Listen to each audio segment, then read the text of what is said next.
दोस्तों अगर आपका भी पीएफ खाता खुला हुआ है, चाहे आप सरकारी नौकरी करते हैं चाहे प्राइवेट नौकरी करते हैं, सभी पीएफ खाता वालों के लिए दो बड़े अपडेट निकल कर आ रहे हैं। एक तो नया नियम है और एक पीएफ की ब्याज दर को लेकर अपडेट है। मैं आपको दोनों ही बता देता हूँ फटाफट से। देखिए पहला तो पीएफ के रूल चेंज को लेकर खबर आ रही कि पीएफ खाते से पैसे निकालने का नियम बदल चुका है। अब 5 साल से पहले अगर आप पैसे निकालोगे ना तो आपको टैक्स देना पड़ेगा। जी हाँ, आखिर ये प्रोविडेंट फंड का नया नियम क्या है, और आपको बता दूं ये जो नया नियम है ना ये 1 अप्रैल 2023 से लागू होने जा रहा है। दरअसल हाल ही में जो वित्त मंत्री निर्मला सीतारमण की तरफ से बजट जारी किया गया था ना, उस बजट के बाद ये पीएफ खाते को लेकर नया नियम लागू करने की घोषणा की गई, क्योंकि बजट में सरकार ने प्रोविडेंट फंड से संबंधित नियमों में बदलाव किया है। और नए नियम के मुताबिक ईपीएफओ यानी कि एम्प्लॉइज प्रोविडेंट फंड ऑर्गेनाइजेशन जो है ना, उसके जो सब्सक्राइबर्स हैं यानी कि पीएफ खाता धारक हैं, उनको अगर खाता खोले 5 साल पूरे नहीं हुए हैं और ऐसे में वो अगर अपने अकाउंट से पैसा विड्रॉल करते हैं, निकालते हैं, तो फिर उनको टैक्स देना पड़ेगा। हालांकि यहाँ पर एक छूट मिलेगी कि 5 साल हो गए आपके पीएफ खाते को तो 5 साल बाद निकासी पर किसी भी तरह का टीडीएस नहीं कटेगा, लेकिन 5 साल पहले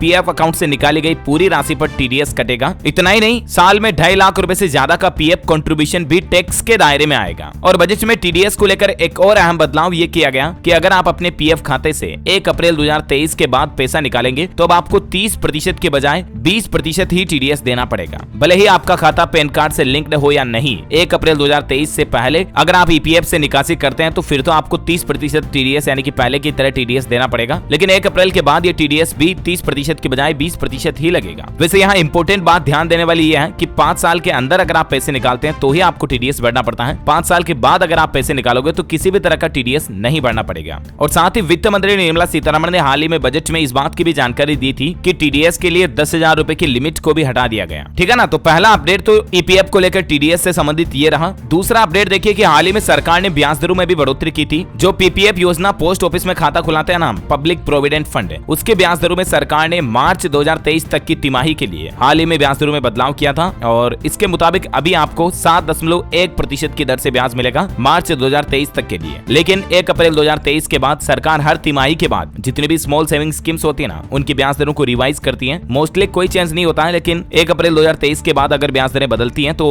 उसकी जानकारी और अपडेट भी मैं आपको इसी चैनल डीएलएस न्यूज के ऊपर बता दूंगा। ओके, बाकी पीएफ अकाउंट खोलने की शर्तें क्या हैं, पीएफ खाता खोलने के लिए आवश्यक दस्तावेज यानी कि डॉक्यूमेंट्स क्या क्या जरूरी होते हैं, और पीएफ खाता खोलने की प्रक्रिया क्या है, इनकी भी जानकारी आप वीडियो को थोड़ा सा पॉज करके देख सकते हैं। उम्मीद है दोस्तों पीएफ को लेकर ये लेटेस्ट न्यूज अपडेट आपको जरूर जानने मिला होगा। वैसे आप किस फील्ड में प्राइवेट नौकरी करते हैं कमेंट करके बताइएगा। इस वीडियो को लाइक और शेयर जरूर करना, और डीएलएस न्यूज चैनल को सब्सक्राइब करके बेल आइकन भी जरूर दबा देना, ताकि आप ऐसी ही काम की महत्वपूर्ण खबरें रोजाना देख पाएंगे। जय हिंद, जय भारत, वंदे मातरम।